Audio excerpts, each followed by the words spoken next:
On the borders of the Shire, the evening air lay soft and ordinary, as if the world had forgotten it ever held wars. Then the sky blinked, not thunder, not lightning. A blink like the world itself had looked away for a fraction of a second and returned unsure of what it had been staring at. Old Gaffer Gamgee dropped his pipe. The tobacco scattered across the road like startled insects. A dog whined and bolted, and in the middle of the lane, where there had been nothing but dust and late summer scent, a man appeared as if he had always been there, tall, impeccably dressed, hands folded behind his back with the confidence of someone browsing a market stall. He wore a smile that did not belong in the Shire.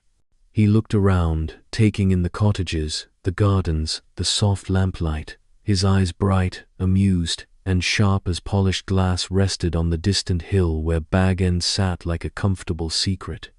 "Well," he said pleasantly to no one in particular, "this is adorable." His voice carried without effort, clear as a bell. Several hobbits peered from behind curtains.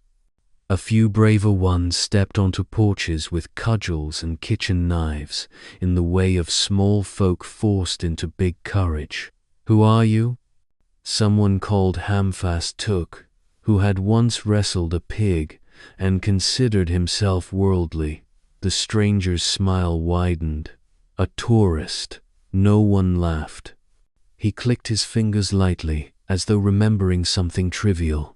The lamplight along the lane brightened too bright, then dimmed again, as if embarrassed. The stranger sighed like a man disappointed with an appetizer. "Ah, yes, magic." He tasted the word with faint curiosity. "Not what I'm used to, but this will do." A chill crept under the doors and into the bones of the Shire. Not because the air was cold, but because reality, dependable reality, had just been reminded it could be rearranged. Far away, in Bag End, Bilbo Baggins paused mid-sentence. Frodo, standing beside the mantel, felt the hair on his arms lift.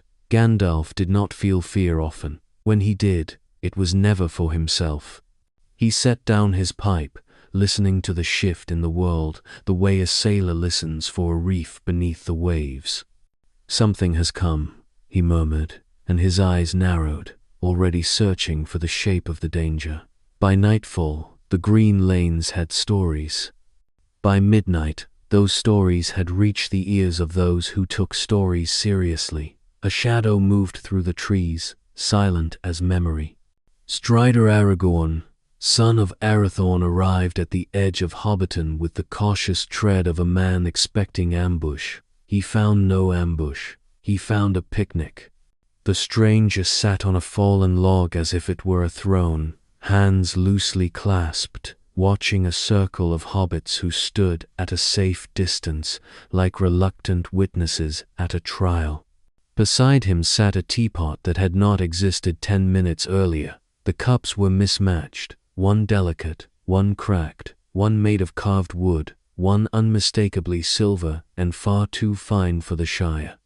Aragorn's hand went to the hilt of his sword. The stranger looked up instantly, as though Aragorn's attention had tugged a thread tied to his heart. "There you are," the stranger said, bright as sunrise.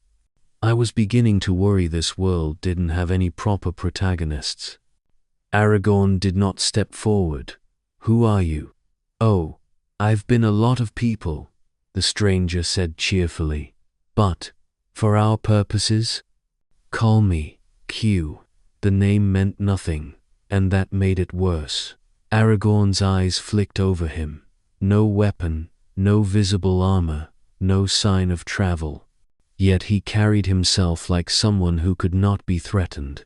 "What do you want here?" Aragorn asked. Q leaned back. "Curiosity, entertainment, a moral lesson or two, if the mood takes me." "Your world is very earnest." Aragorn's voice hardened. "If you mean harm." Q's expression softened into theatrical disappointment. "Oh, please, harm is so crude. Besides, you people do harm perfectly well without me. I merely accelerate themes." One of the hobbits, Samwise Gamgee, cheeks flushed with fear and stubbornness, spoke up from behind Frodo. who had come running with news and dread.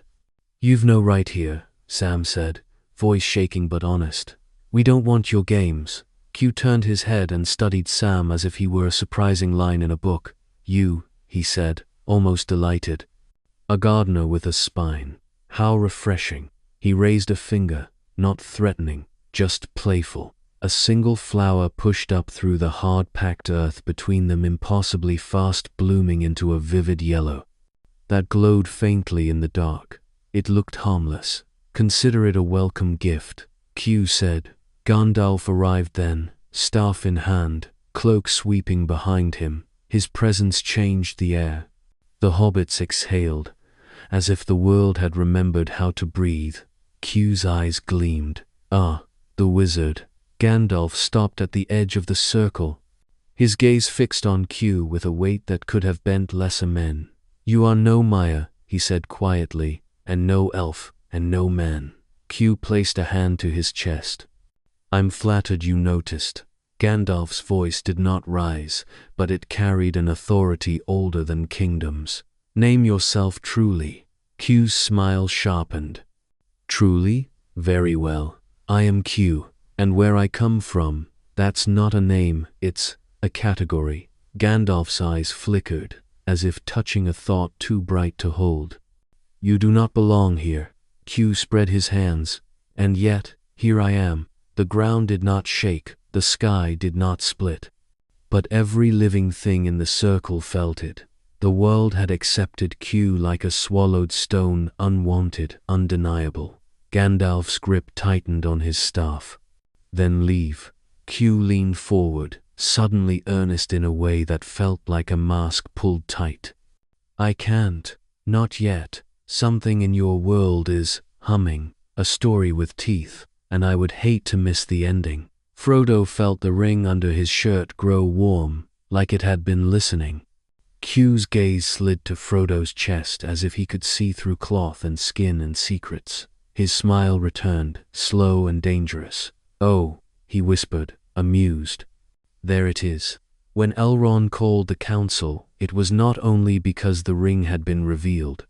It was because the world had acquired a new kind of threat, one that did not march on roads or fly on wings, one that did not hunger for dominion in a simple way, one that smiled.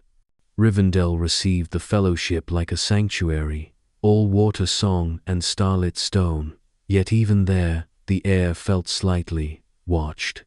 Legolas sensed it first, a pressure like a gaze on the back of his neck, a presence that did not breathe but still occupied space. Gimli felt it too, and hated it on principle. Boromir tried to ignore it, because Boromir had been taught that ignoring strange things was how men survived long enough to fight familiar enemies. And Frodo felt it like a hand hovering near his heart. The council gathered in the hall. Elrond spoke with the calm of an elder who had seen empires crumble. He explained the ring, the shadow, the necessity of its destruction. Then Q applauded. He was sitting on a balcony railing that had not been occupied a moment earlier, legs crossed, looking perfectly at home among ancient elves as if he had paid rent for 1,000 years. "Well done," Q said warmly. Tragic backstory, cosmic stakes, a small person burdened with impossible responsibility. Honestly, this is classic. Every hand went to a weapon. Elrond's voice turned colder than the river. "You were not invited." Q placed a hand over his heart again, still performing. "And yet, I arrived." Gandalf's stare could have carved stone. "How?" Q's eyes sparkled. "How do you light a candle? How do you decide to breathe? I wanted to be here." Boromir's patience snapped. "If you are an enemy, name it. If you are a spy of Mordor." Q looked genuinely insulted. "Mordor, please. Your Dark Lord is ambitious, but he's hardly subtle." At the name Sauron, the hall seemed to darken only slightly, but enough for everyone to notice. Q's gaze drifted lazily across the council, lingering on each face like a critic assessing actors. When his eyes reached Frodo, they softened into something almost kind. "You," he said, nodding. You have the best chance of making this interesting. Frodo swallowed. I don't want. Oh, none of you want it, Q replied brightly. That's what makes it noble. But wanting has never been the point. Elrond rose, voice sharp with command. If you mean to interfere, you will be opposed. Q hopped down from the railing as lightly as a cat. He walked a slow circle around the council table, hands behind his back, as if enjoying a museum exhibit. I'm not here to destroy your little quest, he said. On the contrary, I'm here to test it. Gandalf's eyes narrowed. Test whom? Quee's smile turned razor thin. Everyone. He snapped his fingers. The hole vanished. Not broken, gone. Replaced by a wide-open plain under a storm-heavy sky. The council members stood in wet grass, stunned, wind tearing at cloaks and hair. In the distance, a city, Minas Tirith, white and proud, but burning. Smoke rose in thick columns. The air smelled of ash and panic. Faintly, impossibly, they could hear screams carried by the wind. Boromir's face drained of color. No. Q stood beside him, hands in pockets, looking thoughtful. A glimpse of your possible future. If your fellowship fails, or if your courage breaks at the wrong moment, or if you make the wrong choice when it matters most. Legolas's voice came out as a hiss. This is illusion. Q tilted his head. Is it? Gandalf's staff flared with light, and the world trembled as if resisting two forces at once. Q watched him with delighted interest, like a man watching a child attempt a difficult puzzle. You're strong, Q said approvingly. For local talent. Gandalf planted his staff into the ground. Enough. Q sighed, a long suffering sound. Fine, you're no fun when you're serious. He snapped his fingers again. The hole returned as if it had never left. But the smell of ash lingered in Boromir's nostrils, and that was worse than any illusion, because now he knew fear with a face. Elrond's composure cracked, just slightly. You play with lives. Q's eyes brightened. No, I play with choices. Gandalf stepped forward, voice low. Leave them. Q's gaze slid to the ring again, that faint hum in the air like a song only he could hear.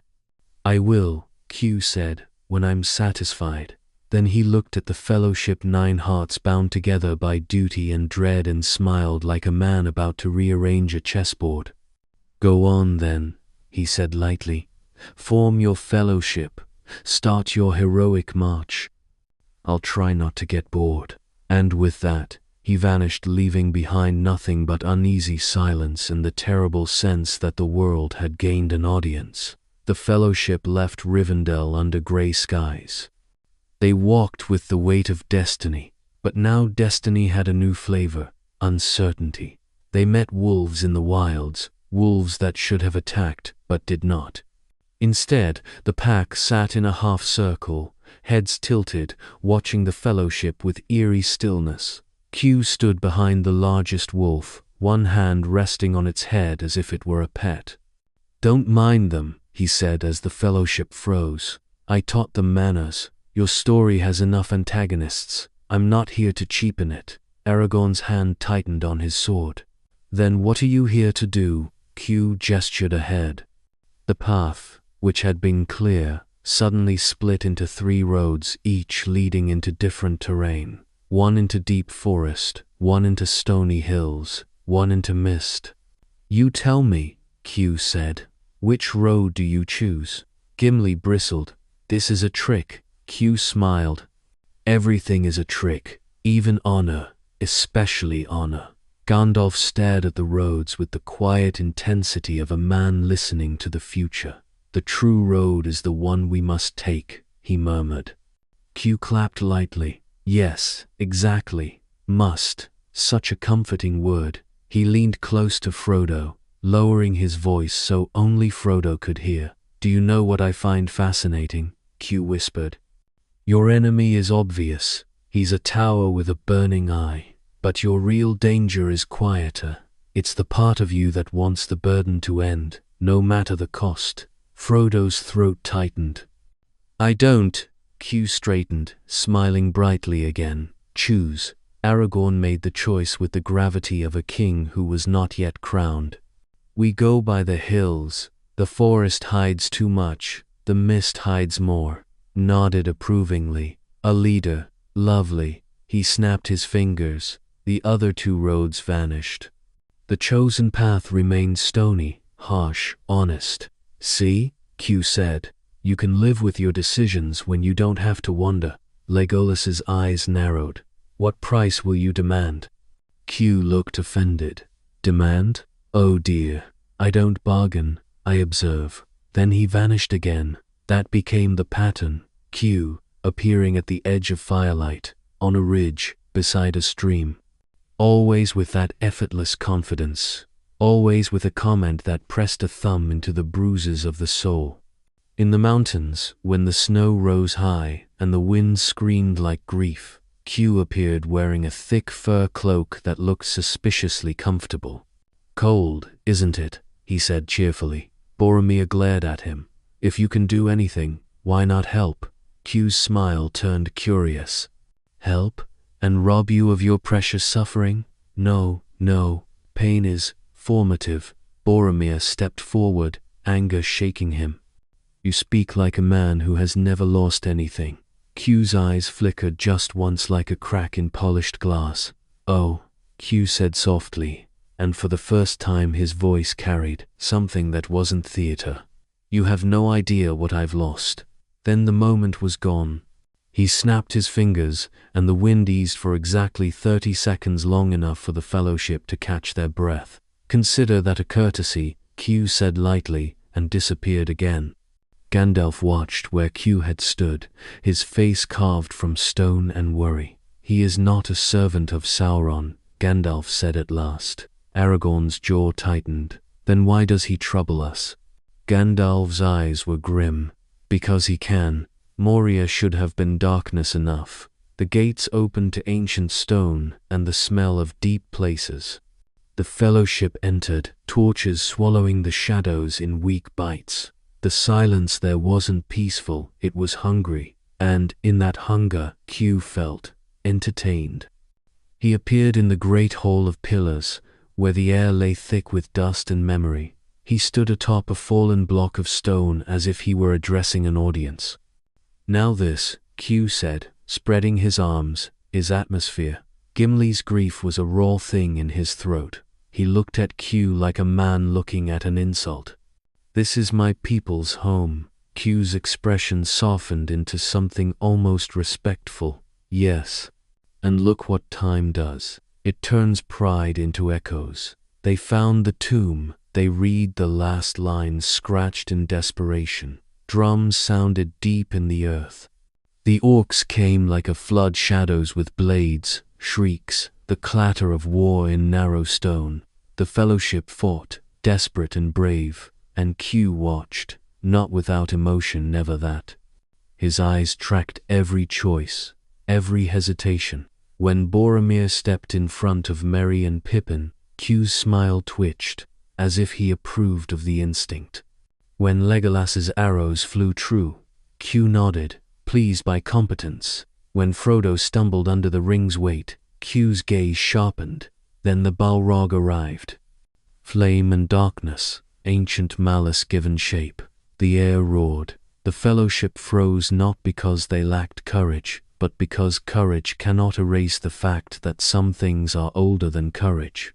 Gandalf stepped forward, staff blazing. His voice rang like a bell against stone, command and defiance and duty. Q, at Gandalf's shoulder, leaned in slightly as if sharing a joke. Oh, Q murmured, almost delighted. Now that is a monster. Gandalf did not look at him. Do not meddle. Q raised his hands in mock surrender. Wouldn't dream of it. The Balrog advanced. The bridge stretched narrow over abyss. Gandalf stood alone. You cannot pass, he said, and the words felt like the spine of the world. The Balrog struck. Fire whipped forward. Gandalf held. And then, just for a heartbeat, Q frowned. Not at the Balrog, not at Gandalf, at the rules. Because here, in this moment, the rules were old, and even Q, so used to bending the universe with a thought, fell to resistance like a locked door. The Balrog's whip rapped, stone cracked, and the moment came. Gandalf's fall is a legend in Middle-earth. It is written in grief and awe. But that day, as the staff slipped and the abyss yawned, Q whispered, not to the Fellowship, not to the Balrog, but to the story itself, "Must you be so predictable?" He lifted a finger. The whip's timing shifted, not broken, not erased, just altered, a fraction of a second, enough for Gandalf's hand to catch the edge, enough for Aragorn to lunge and seize his wrist. Enough to change everything without making it obvious. The Balrog roared, furious, and the bridge shattered anyway, stone collapsing as if it had been tired of holding fate. But Gandalf did not fall into the abyss. He lay on the edge, breathing hard, eyes blazing with shock and anger. He looked up at Q. "You," Gandalf began. Q smiled, innocent as a child. "What?" Gandalf's voice was fierce. "You interfered." Q shrugged. "I edited." Gandalf pushed himself up, shaking with fury and relief. "Why?" Q's gaze flicked to the Fellowship, 9 trembling figures, hearts pounding, lives balanced on a knife edge. "Because," Q said softly, "I wanted to see what happens when you don't get your martyrdom." Gandalf's eyes narrowed, suspicious, almost pained. "You think this is a game?" Q's smile faded into something stranger. "I think your world is built on suffering as proof of virtue. I find that limiting." Then Q's cheer returned like a curtain pulled back over something uncomfortable. "Come along," he said brightly. "Your Fellowship still has plenty of ways to break. News travels differently in Middle-earth. It rides on feet, wings, whispers, yet even whispers can shake thrones." In Lothlorien, Galadriel felt Q before she saw him, a disturbance like a bright star reflected in dark water. He appeared among the Malorn trees as if stepping from behind a trunk, though no shadow could have hidden him properly. He looked up at the golden leaves and sighed. "Oh," Q said, "you have taste." Galadriel's gaze held him like an arrow held at full draw. "You are not welcome," Q smiled. "You all say that, and yet you keep having such interesting parties." He walked slowly beneath the trees, looking around as though inspecting craftsmanship.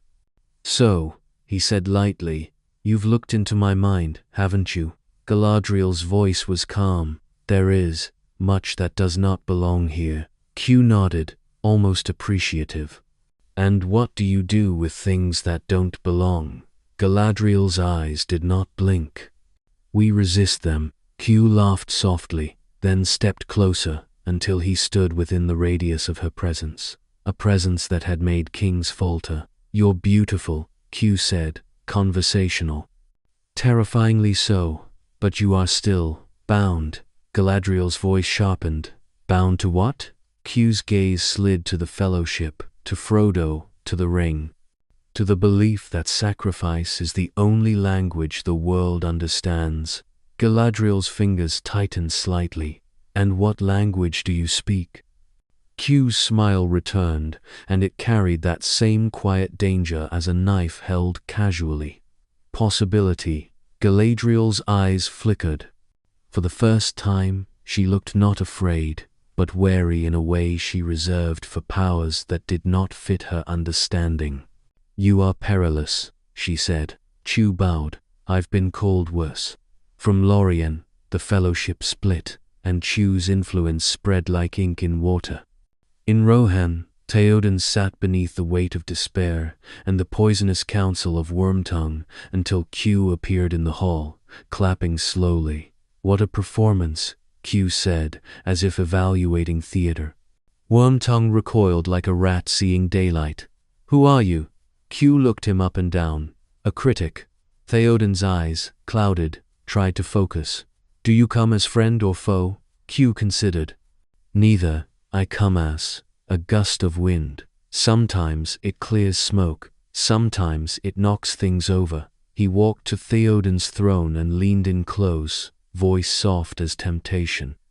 You know what fascinates me about you? Q murmured. You are not weak, you are merely convinced you are. Then Q snapped his fingers, and the hall filled suddenly with the sound of laughter.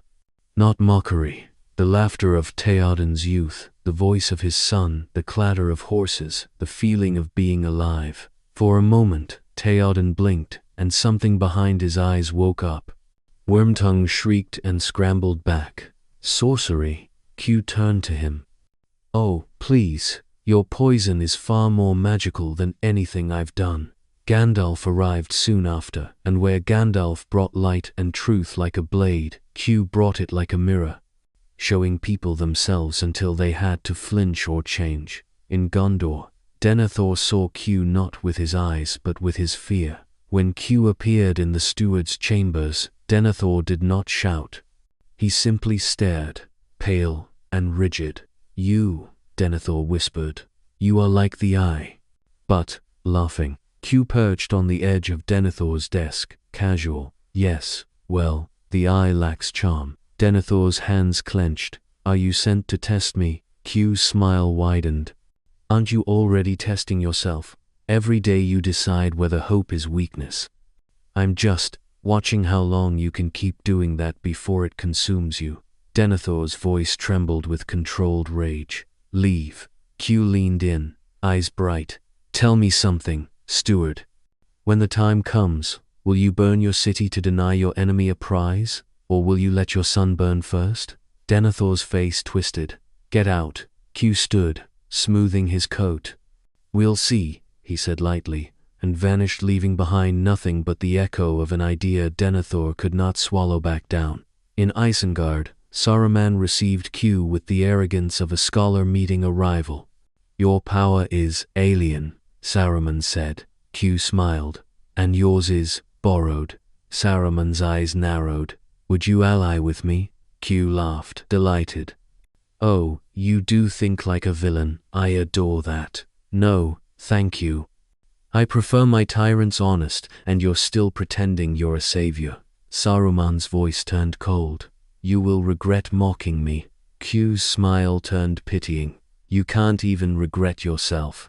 Properly. He snapped his fingers. For a heartbeat, Saruman saw himself old, small, desperate, a voice without an audience. Then the vision was gone, and Saruman was left shaking with rage. Q vanished like a bad thought, and somewhere in Mordor, the eye turned not in fear, but in something colder, recognition. Because, for the first time in a long age, Sauron sensed a power in the world that did not fit inside his dominion. A power that did not hunger for the ring, a power that might hunger for him. Sauron did not have a body as men understand it, not in those days, but he had will, presence, weight. When Q entered Mordor, he did not walk through gates. He simply appeared upon a high ridge of slag and ash, hands behind his back, looking down at the black land as if touring an unpleasant industrial site. Well, Q said, wrinkling his nose, this is depressing. The air thickened, the eye turned fully on him, the world seemed to hold its breath. A voice came, not spoken, but pressed into reality like a stamp into wax. Who are you? Q smiled, delighted at the melodrama. I'm Q. You are not of this world. Very observant. Leave. Q tilted his head. Or what? The eye's attention sharpened, and the air tasted of threat. I will take you. Q laughed outright. Oh, you're precious. A wave of shadow surged, an exertion of will that bent the air, reaching for Q like a hand made of darkness. Q did not resist with force. He simply moved the concept of himself half a step to the left. The shadow grasped empty air. Q sighed. You're used to opponents who are bound by physics and fear and appetites. I'm not. The eye burned brighter, furious. You cannot mock me. Q's smile softened into something almost sad. Can't I? You're all hunger, all desire, all control. You're the same song played loudly enough to make people think it's new. The eye's voice throbbed with ancient malice. You will not stop me. Q folded his arms. I'm not here to stop you. Silence heavy, suspicious. Q's gaze drifted, as if he were listening to music only he could hear. I'm here because your story is fascinating. You're the perfect villain, clear motive, monumental ego. A world that revolves around you even when it's trying to destroy you. He leaned forward slightly. But you're also predictable. The eye flared, and for a moment, the air trembled with the threat of annihilation. Then Q smiled again, carefree, almost warm. Don't worry, he said. I won't steal your ring. That would be boring. I'm going to do something much worse. The eye's attention sharpened, wary despite itself. Q whispered, almost lovingly, I'm going to give your enemies options. Then he snapped his fingers, and somewhere far away, in the mind of a small hobbit carrying a ring, a single thought appeared like a spark. What if there's another way? The closer Frodo came to Mordor, the heavier the ring became, not just in weight, but in meaning. It whispered in his thoughts, not with words, but with feelings, relief, power, rest. And over it all, Q's presence hovered like a second voice, light, amused, insidious. Q walked beside Frodo on the ashen slopes, as if the terrain did not bother him. Sam trailed behind, eyes narrowed, hatred building in him for a man who had never earned their suffering. You don't get to be here, Sam said, voice tight. Not after what we've gone through. Q glanced back, smiling faintly. And yet, here I am, still. Sam's hands clenched. Why are you following us? Q looked ahead, toward the mountain. Because you're about to make the most important choice of your life, he said softly. And I want to see if you make it as yourself, or as the story demands. Frodo's voice was thin. What does that mean? Q's eyes flicked to the ring. This world insists that salvation must hurt, that goodness must bleed, that victory must cost everything. It worships sacrifice like a god. He leaned closer, voice almost kind. But what if that's just tradition? Sam's face twisted. There's no trick. The ring has to be destroyed. Q smiled. Does it? Frodo stumbled, breath ragged. Don't. Q's voice gentled. Frodo Baggins, if you destroy it, you will be broken. Not honored, broken. A hero with scars no song can heal. And the world will clap and move on. Frodo's eyes stung. Stop it. Q's smile was soft, almost human. What if I told you I could take the ring and remove it from this reality entirely? Put it somewhere, even Sauron cannot reach. End the war with no final temptation, no last-minute failure, no martyrdom. Just done. Sam's voice rose. No. Q looked at him, amused. Why not? Isn't the goal to stop Sauron? Sam's hands shook. Because it's not yours to decide. Because it's wrong to cheat. Q blinked, delighted. Cheat. What a moral word. Frodo stared at the ring's chain, his breath shallow. The mountain loomed above them like judgment. Q extended a hand, palm up, offering. No pain, no breaking. No final twist of cruelty. I can end it. Sam stepped between them. You'll not touch him. Q's gaze lingered on Sam, and something in his expression shifted approval, maybe, respect. You really are extraordinary, Q murmured. Frodo's voice trembled. If you can end it, why haven't you? Q's smile faded. Because ending it isn't the point. Frodo swallowed. Then what is? Q looked up at the mountain, eyes bright with something like hunger, not for power, but for truth. To see, Q said softly, what you choose when you're finally offered an escape. The air tightened. Sam's jaw clenched. Frodo's heart hammered. And then Frodo did something Q did not expect. He laughed once, broken and small, but real. You think I'm choosing between pain and comfort, Frodo whispered. But that's not it. Q's eyebrows rose.